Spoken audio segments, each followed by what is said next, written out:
This is the thing. We've got all of these cultures and understanding the difference between these and why we might miss these things and why we might not apologize in the same way as Americans or might not use words and phrases that we would automatically assume are going to be offensive because he's since apparently reached out to Delroy Lindo, Michael B. Jordan, and actually apparently has offered a private apology. But in his statement, he said, "I'm mortified," which is absolutely a way that a British, especially a Scottish person, would say, "I'm sorry." Those "I'm mortified" equals "I'm sorry." But I've been watching so many semantic arguments about like how in America, like some people apparently draw a massive distinction between "I'm sorry."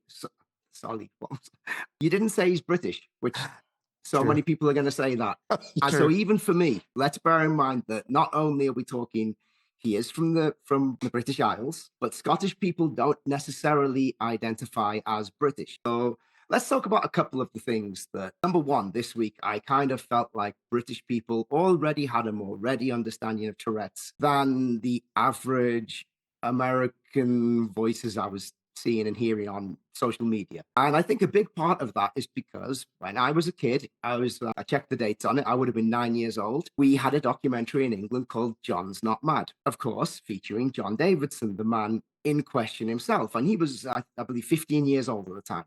Mm. So from in my head, he's kind of almost eternally this like little boy with this painful, crippling affliction I watching him how he was so upset by the way he was kind of torn apart. He's behaving in these ways that were just considered outlandish. Because at that time, this is the late 80s, people don't understand Tourette's in England either. So my take was that your initial take missed a lot of the cultural differences and a lot of the background and context that is already in the minds of British viewers. I'm going to talk about Alan Cummings' apology a little bit Mm. because he stepped up and kind of said, "Oh, we asked for understanding," and he danced around it a little bit. But on the other hand, as well, I mean, you don't necessarily have to understand this, but I would say that is what British people do.